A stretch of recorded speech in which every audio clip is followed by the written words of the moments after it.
Jitz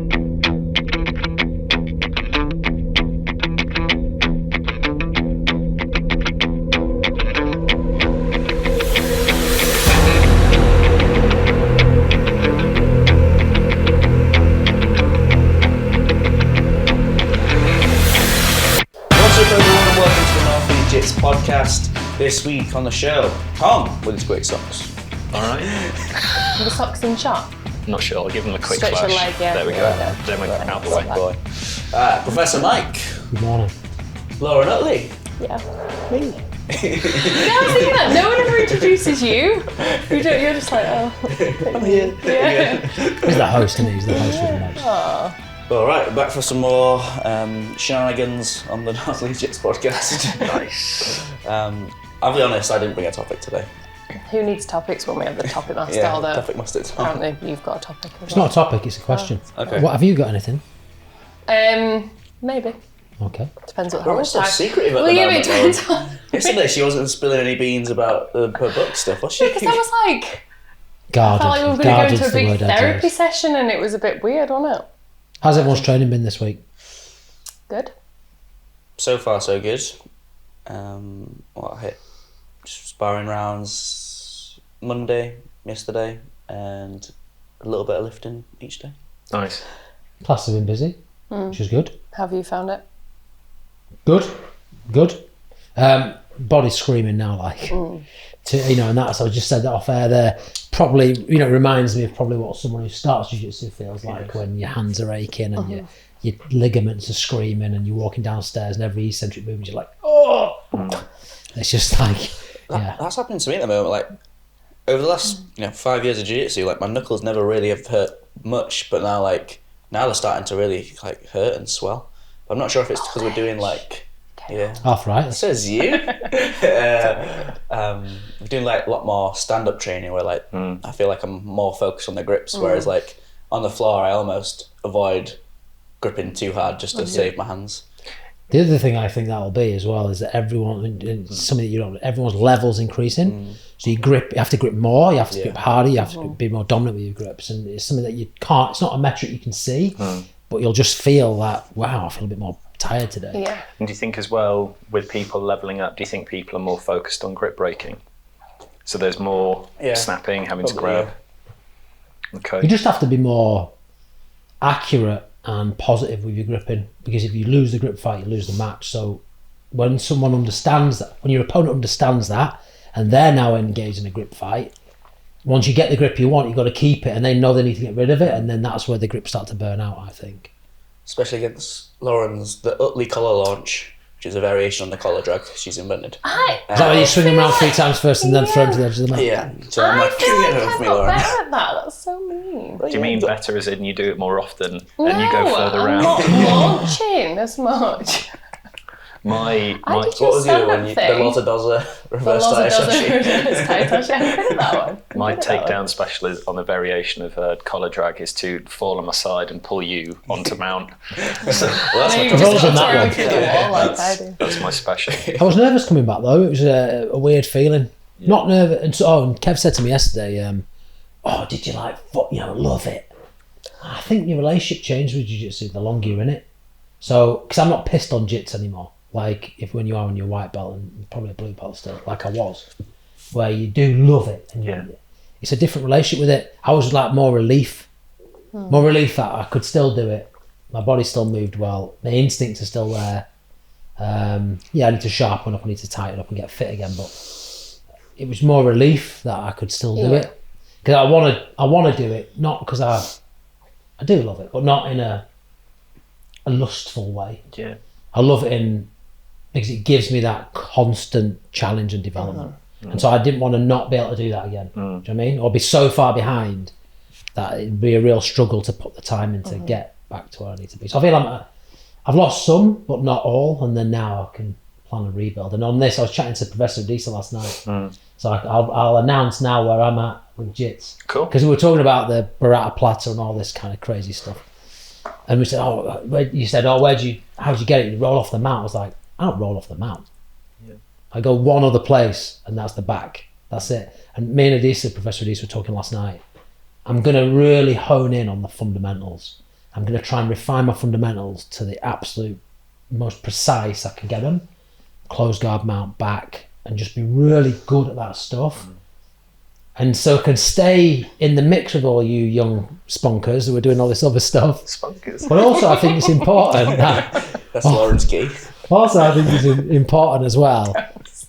As Brazilian Jiu-Jitsu continues to evolve and move towards the sportive, that there's someone amongst this community who started a long, long time ago who can maintain that traditional art, gi-based fundamentals, Hodger Gracie style. Like, that's what I really want to emulate.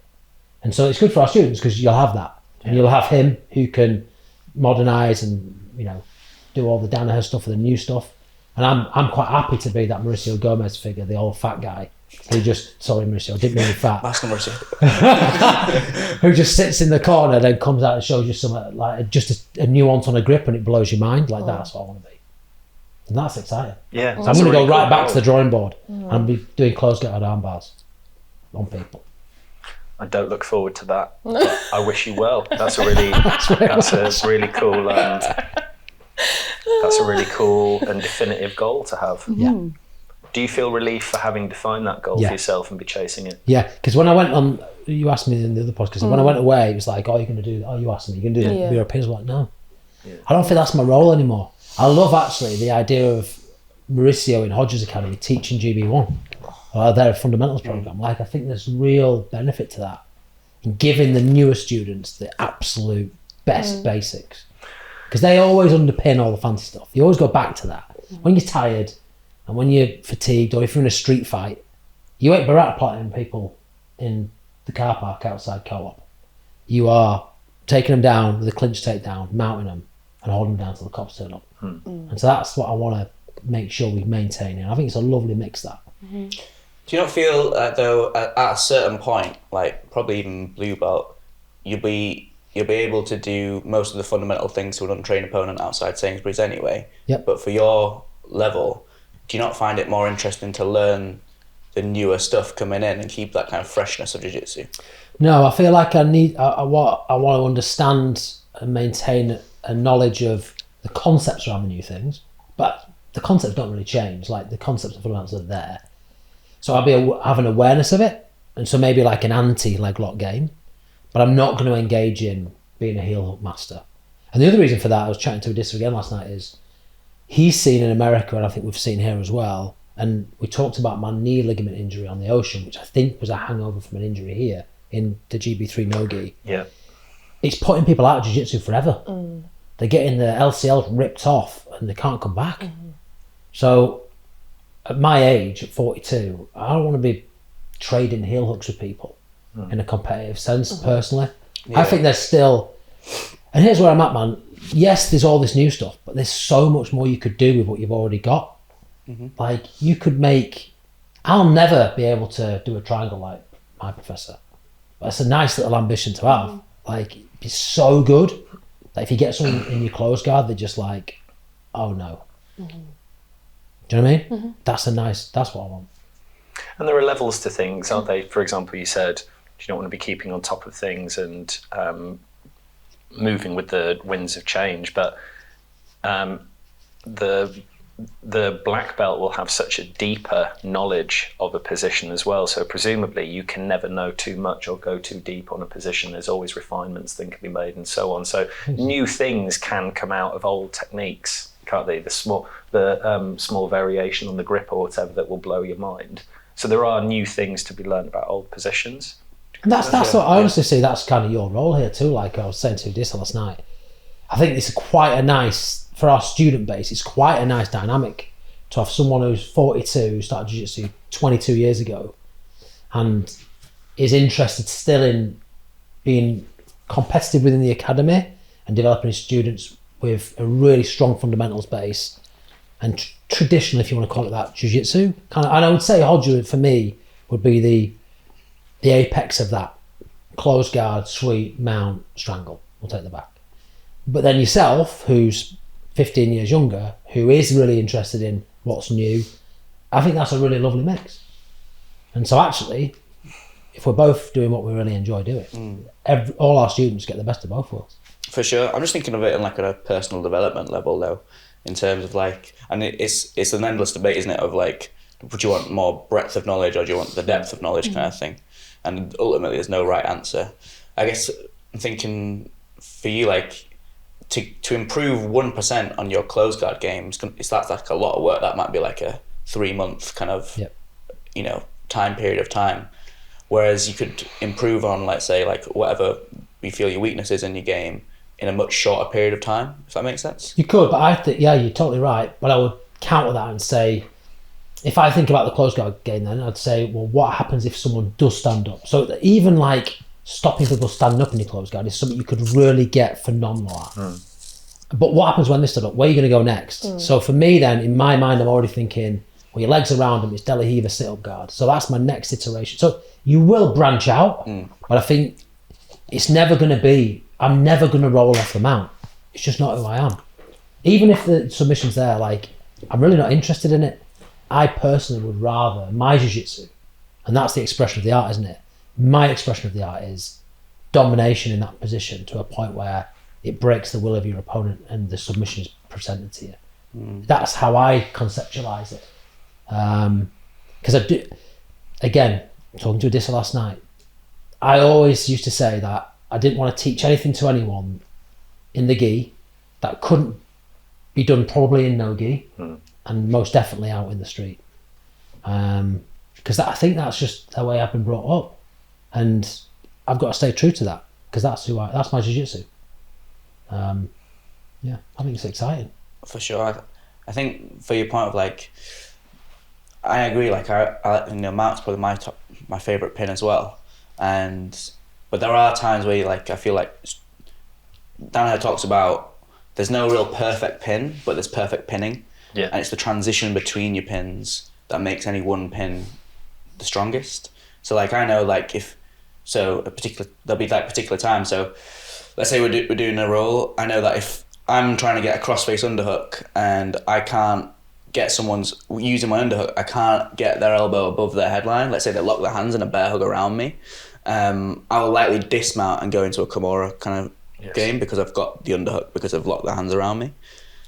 Equally, like last night we were teaching, why would I go for a Barretta player from Mount? It's because I can't achieve an underhook. Yes. Which means it's dangerous for me to commit my weight forward.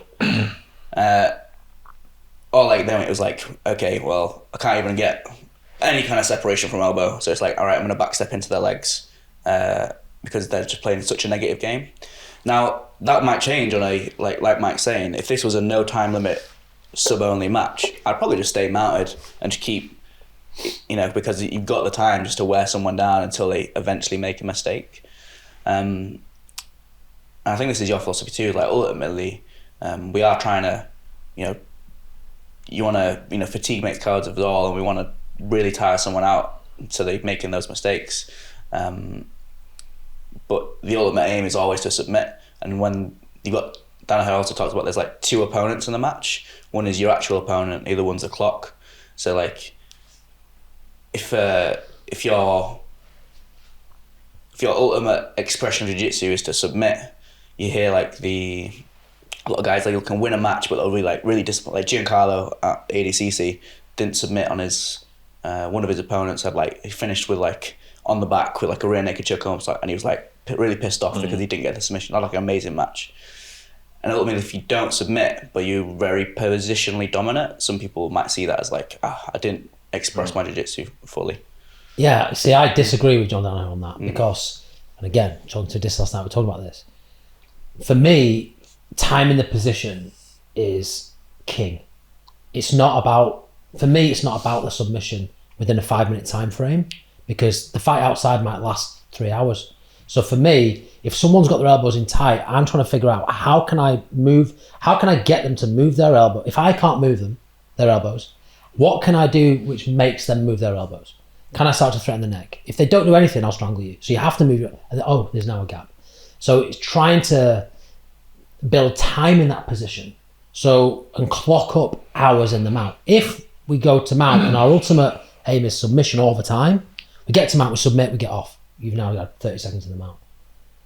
My philosophy of jiu-jitsu is work that position so you are so precise and so dominant that the person makes such a big mistake, because maybe they're even scared of your mount.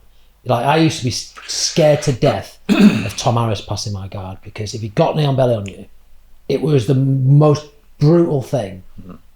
And so you were just shit scared of it. And that's kind of how I feel about it.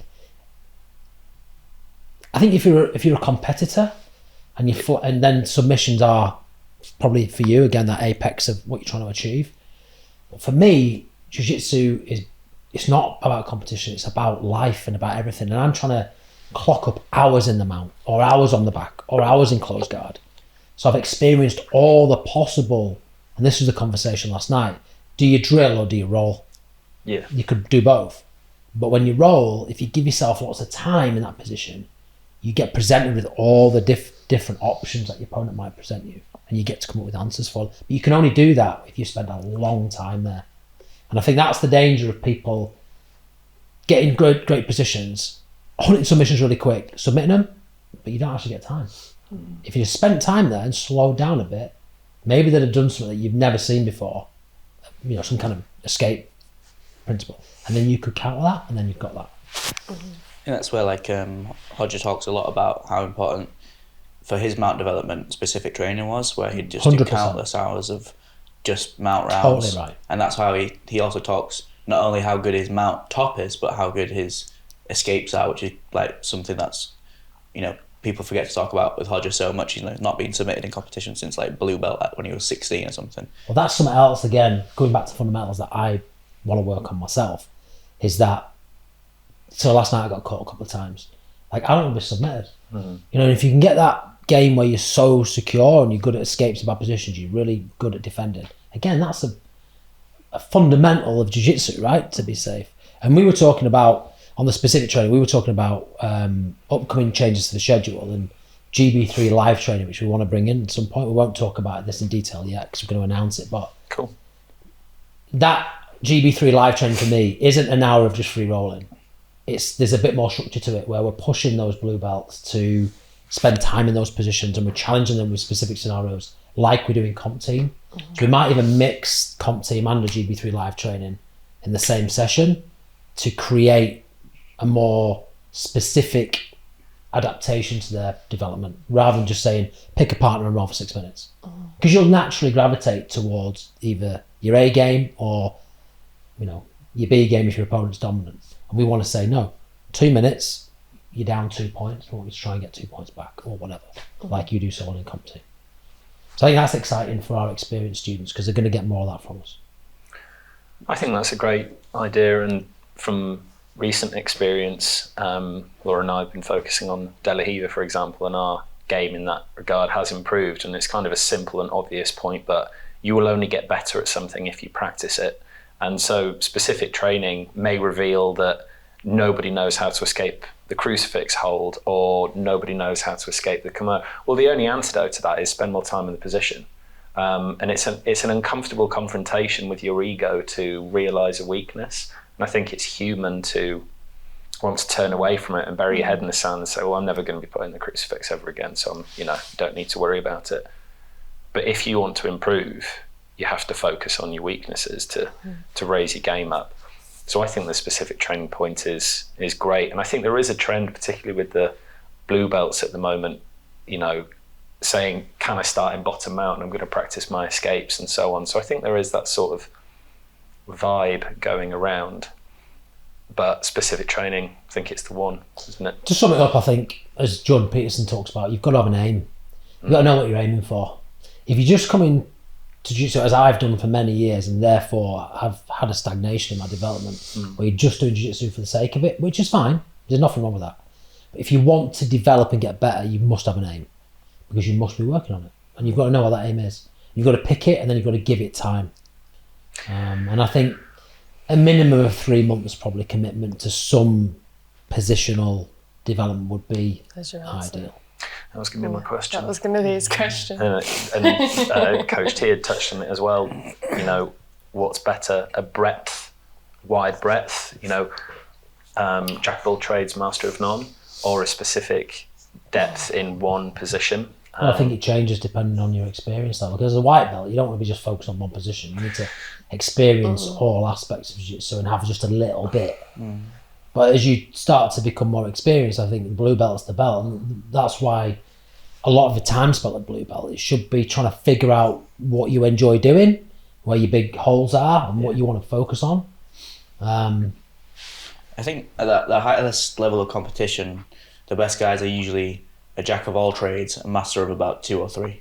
Yeah. And so they know everything that's kind of potentially that's going to go wrong for them, but they're so good at like 2 or 3 positions that no one else in the world is like gonna stop them if they can get to those 2 or 3 positions. Like if I get you in this submission, I know it's game over type deal. Almost if like for a lot of them, it's if I can get this kind of grip, or it's like, or if I can get this type of position, then a sequence of chain of events kind of start to happen where like the momentum is so far in their favour that it's like a whirlpool for the other person to try to get out of. Look at Marcelo Garcia. If he gets a 2-on-1 grip on one arm, it's over. Because his arm dragging to the back, or his butterfly guard into X guard sweep, like that's just it. So if he gets the 2-on-1, that's what happens. You're now so far behind. It comes back to the hand thing and the grips. Like at that level, if he gets those grips, you've lost. You have literally lost, because you can't break him either. You can't break a 2-on-1 because he's got 2 arms on one. So man, imagine that. Like some dude gets 2 grips and you know it's over. That's pretty phenomenal, man. I just run away. You can't. You can't, yeah. I mean, before it happens. Particularly with your end. Just up immediately. And that's remarkable, isn't it? And I was explaining this to someone. It was pretty recent. It could have been in Antigua. Like the gaps of like ability.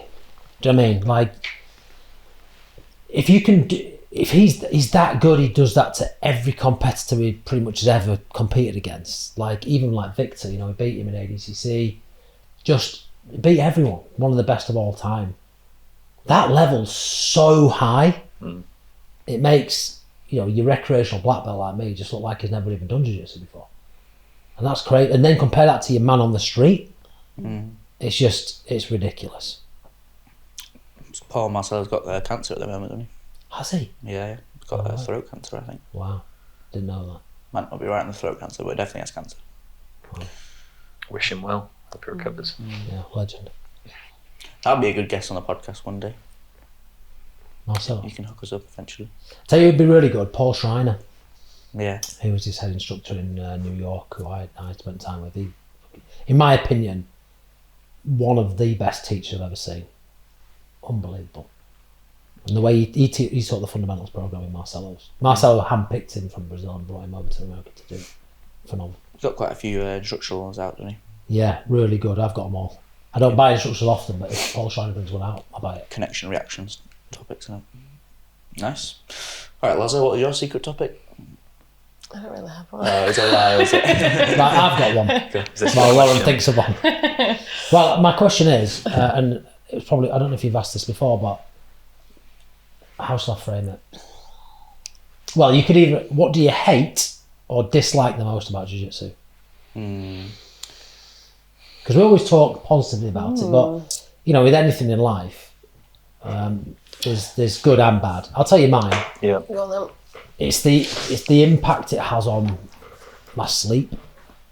So training late on, That's a very good one. it crushes my sleep, my ability to get good sleep that night. Yeah. And I guess a lot of people will be the same. Your central nervous system's just absolutely spiked. Yeah. And I find that has a detrimental impact on then what I can do the next day. Yeah. Feel quite broken, tired. Even the cleaner said today, "Oh, you look tired." I was like, "Yeah, I rolled last night." Cheers, mate. Yeah. Cheers, Alberto. He's got a point.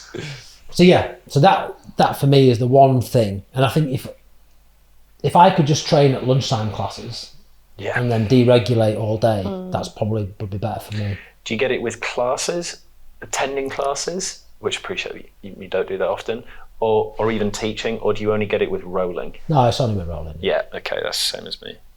Yes, that is a very good one that I would have overlooked, but that might I'll go with something different, simply to mix it up. I think what I love and hate about... No, I didn't say love. Oh, did you not just hate? Just hate. What do you hate Dislike. the most or dislike the most? Because we know what everyone loves it. But Okay, what do I dislike the most about it? That's really difficult. I've got one. So, I don't know why there's just one that popped into mind. I hate when people take away more meaning from the mat than they really should. So it's like the thing that we're like, I tapped that person out in the training room. It's like, Yeah. did you really does that even matter? Because Yeah. like that's the training room. I remember like when we were speaking to Jacob from GB Birmingham, like him saying, the only way you'll ever know if you've like tapped someone out or did anything actually to them is if you were in a competition with a referee, and like people are putting more weight to things that happen in the training room than they should.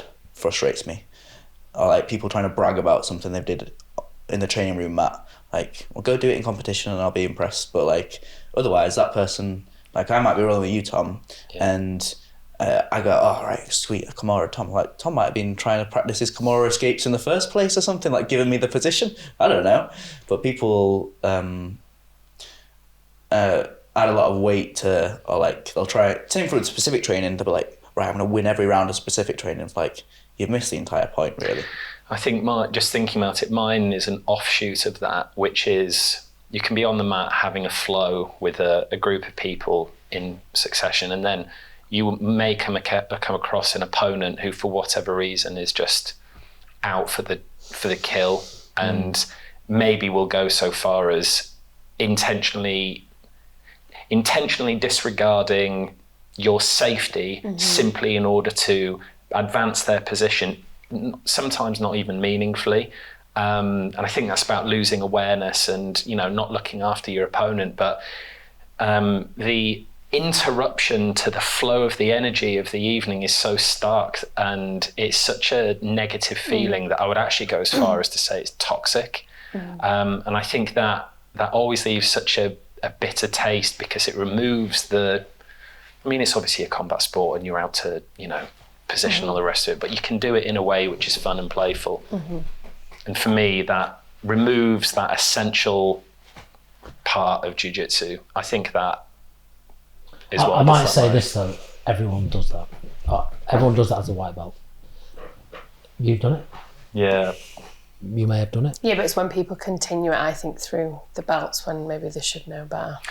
Yeah. Well, if that's happening, then you've got to tell me, because that's culturally not good. But I think everyone does that. Okay. Not intentionally in the main. Yeah. Some people do. They get weeded out pretty quick, and they just are disliked by the community. But people do that, just not aware of it. They're not aware of the personal impact. You see these people at work as well, the way that they interact with people. They've got no sense of how they're landing on people. Yeah. And that happens, again, it's that kind of, the mat's a mirror thing. You see that very clearly in people. Yeah. Maybe there is an education thing, an experience thing. I think it's also well. an acceptance that everyone's going to probably do it. Yeah, okay. You know what I mean? It's not to say that it doesn't feel toxic, and it absolutely is horrible when it happens to you, because it's not what you want it to be like.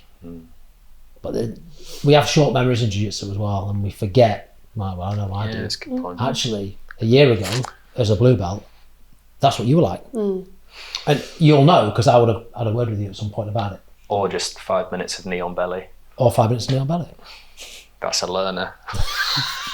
That's a non-verbal education. But I've spoken to a lot of our students at some point in time about the way that they interact with others in a role. It's exactly that. Yeah. Because I know what that's like for people to be on the receiving end of that. I think on the whole, I think we could all be better at like communicating as well. Because like I was talking to Joe Gaunt, and he was sort of saying that's one thing he's really like unsure of now he started, is like, how is he rolling? How does he roll with smaller opponents, bigger opponents? And like, even for me, I think you can go away and think, oh, that person really pisses me off when they do that, or da-da-da-da. But then I'm thinking, well, I've never actually said that to them. So is that fair on them? Because if I did say that to them, are they going to be like, oh shit, I didn't know that, I'm really sorry? So I think everyone could communicate better and be like, you know, was that okay? Or how did that feel? Or it's on you to be the one. I think you said this to me, didn't you, when I had a bit of a wobble? You were like, it's kind of on me to be like, that's not okay, or you've made me feel this way, but then I think sometimes that's hard to do, isn't it? But really that's hard. what I think we all. It's one of the could be first things better I at. would ask if someone says to me or us, "Oh, so and so did this." I'd be like, "Did you tell them?" No. Well, how are they ever going to know? Yeah. It's an education thing. I think for me, I struggle with it because, and this is my own weird thing, is I don't like making people feel uncomfortable. So I would rather suffer, even though someone's pissed me off, than make them feel awkward and uncomfortable. I think there's a way to do it, and I think you could do it privately, you know, off the mat, and just say, look, what you did there actually made me feel like this. I know you didn't mean it, but I just want to let you know. It will affect them though negatively because it's a tactile Then you thing. don't want them to next time just be like, just lay there. And also, I think there's a real, Do you know what I mean? yeah, but there's a real danger as well here, and I've seen this a lot. It's where, and it's the blue belt thing, where a white belt will be getting quote unquote the better of you, and you will say, whoa, just if you're doing that there, you might want to do that, and you start to teach as a way to just soften it, or you say, oh, can you just blow up, bro? I'm just chilling, I'm rolling, bro. Can you just get? Yeah. Actually, that's your ego because you can't handle it. So I think you've got to be really honest with yourself. Like, was that person actually intentionally, or did it actually bother me, or is it just my ego that's affected because they're actually have dominated me in this role? And before you have that word with them, you've got to be really honest with yourself and ask yourself that question. I found recently with, for example, white belts who are having their first time rolling, I would say, as we're setting up, I'll say, listen, I'll go as hard as you would like to go. And if you want to take it steady and have fun, that's cool. And if not, you know, we'll deal with it. And I found that they've been grateful for that in a way that it's okay for them to frame the role and set the pace. And it means that they enjoy it more and they learn it. And that seems to have increased the positive impact of that live role. So I think the education piece is important, and the communication, isn't it? I think that's really important. One way to do that non-verbally, right? And that is, this goes back to kind of T's point a little bit about, you know, making too much of what happens in training. But the best way you can do that without saying anything is give them a bad position and put yourself in a bad position to start with. Yes. If you start from behind, it's like starting a 400 metre race 100 yards back. So if you give someone side control to start with, you're non-verbally saying to them, I'm giving you the advantage. Let's see how it goes. And then, you know, at that point, you're kind of handicapping yourself, right? Yeah. And you then have to work harder to get out of that position to sweep and get on top or whatever, or reverse. Or you could just have in mind that if someone is going really hard, you don't need to match them. You could just say, well, this is an opportunity for me to practice taking this pressure and to defend. And that's another way to do it. Because if you've not got the ego, like T was saying, that, oh, that one strike white belt's mounted me. Oh my God, I'm dreadful at jiu-jitsu. If in your mind it is, I don't mind whatever they do because I'm focused on me and not getting submitted or staying tight or whatever it is or trying to escape, it reframes everything. And you could have a positive from every single situation. But again, often it's inside us. That's the problem. It's not necessarily always someone else. Yeah. Right. Tom, I believe you have a meeting in a few minutes. Unfortunately, I'd Why? love to. Get your priorities right. So You have a meeting also, do you? it's been pushed back actually. I've got a meeting with the ice bath. I need to go and Okay. cool off. Well, are we going to continue this podcast without Tom, or should we just call it? Should we put a pin in it? I'm good for a little bit more. What do you Okay. think? In that case, I will exit. You take your socks elsewhere. I will Bon do. voyage. You'll hear them around the corner. They're that loud. I'm going to put this down. Thanks, everyone. Thanks, Tom. Thanks, See you bro. later. Bye, Coming on. Tom. See you, mate. Have you got a topic bro. you want to leave? Yeah, we won't know what to say now. Yeah, we're like, Anyway. I've got yours. See you, mate. Yours. Has anyone else got a topic? No, I don't. No, that was the question really, because I think it's I think it's healthy for us to talk about and accept the fact that whilst everyone loves jiu-jitsu for everything it brings to your life, and we don't need to say what those things are because everyone knows who does it, there are going to be times when you don't like it for whatever reason, and it's understanding what those times are and being okay with it. I was thinking about this a while back, like, what is the actual value proposition for jiu-jitsu? Because if we're trying to evaluate like everything it gives you and everything it takes, so obviously it takes your monthly membership fee on like the very surface kind of thing, so it's going to take time away from doing other things. Ultimately, at some point you'll probably get some kind of injury or some kind of thing, or you're going to be sore, you're going to be bruised, so it's taking away kind of some aspects of your health. And there'll be a list of 10 other things we could probably think of if we given enough time, compared to what are all the values we get from it. And ultimately, I think if we were to list all those values, which we won't because we all kind of know them and we could get loads, if you want those values, at the same time you have to almost expect or equally appreciate the balance to the other side of the coin, where it's like, I can't take all these good things and not expect that I'm going to also scoop in some of the negative. So don't get too frustrated when you're having those times of the negative, when I'm really sore, I'm really tired, I'm missing time with the family, or I wish jiu-jitsu wasn't expensive or something like that. Like, those are all the things that are the same. It's the same thing as getting the good stuff. It's just the other side of the coin. Yeah, it's perspective too. Like, that's your greatest superpower, isn't it? Perspective. So it's looking at those negatives, then accepting them, thinking about them, and saying, okay, £89 a month seems like a lot of money, but it's a good investment in me and my health. Okay, I feel a bit sore in my hands today from jiu-jitsu. That's not great because I can't write. However, it's strengthening my tendons and making me stronger and giving me more longevity. Oh, this is taking me away from my family 3 nights a week, but I'm doing something for me. That's healthy. Good, you're a better person. I'm a better person when I go back. I've burnt off my energy. I'm more calm, whatever it is. So I think it's worthwhile in your jiu-jitsu journey just having a reflection on what you love about it, but then also what are the things that grate on you a little bit. And if something crops up that you're unsure on how to deal with it, and you can't create some perspective on it, then you can come speak to us about it. And if there's something that's really bothering you, I want you to come talk to us, because ultimately that's not going to go away. It's just going to keep eating away, and that'll get bigger than the positives one day. And then we're talking about kind of stuff in your past, right? It's going to come out, and then you're going to lose it on the mat, or you're going to not come into training, or you're going to come up with some excuse and you're going to leave. And we all know that leaving is the absolute worst thing you can do in jiu-jitsu, because as I found, even with 5 months off, it's hard to come back no matter how long you've been doing it. I like that Jocko thing where he just, whatever like bad thing happens or perceived bad thing happens, he's just like, good. Like, and then he just reframes it of like, okay, I got injured, I'm going to be out for 6 months. Good. Time to work on your flexibility, or time to work on, your breath work, or time to work on some strength or something, or like get your head in the books, like learn about something else for a while. You can come back, stronger from negative things that might happen. 100%. Did you have something, Loz? I think we've already touched on Tom's topics, to be fair. It was on about...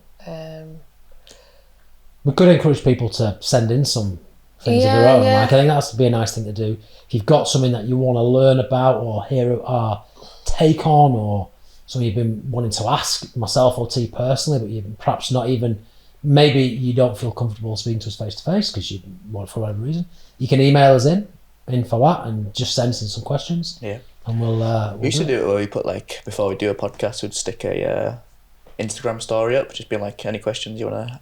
Yeah, let's do that. I think there's real value to doing this, but I want to make sure that we are giving the listeners what they want from it. So if we're not on point with it, or you feel like it's got off track, or we could do more in other areas, I think you should tell us. We do this, don't we, because we know it adds value to our membership. And it's value to you guys. So make sure you're getting from it what you want. If you want to be a guest on the podcast, let us know. Come on. Bring a topic yourself. We probably do with getting some of the coaches. There's a few new coaches. I know the parents always like to hear from the new coaches, see who's teaching their kids and stuff like that. So can we get that sorted? Shall we, on that coaches topic then, we are looking for more assistant coaches for the kids' classes. Yeah. So if you are someone who wants to give back to the community through jiu-jitsu, wants to reduce your membership cost, wants to learn more about jiu-jitsu from a base level, it's that kind of teach once, learn twice mentality, and Lauren will be able to attest to this, it does help your jiu-jitsu and just helps your well-being by helping out. Let us know. You need to be able to commit to 2 classes a week. That's 2 45 to 1 hour slots a week. Can be on the same night, can be on separate nights. You'll need to pass a DBS check, which we will pay for. And if you want to do that, then you should get in touch and we will gladly speak to you about it. The classes are so busy now, we're going to need to backfill some assistant coaches. Amazing. Should we call it time then?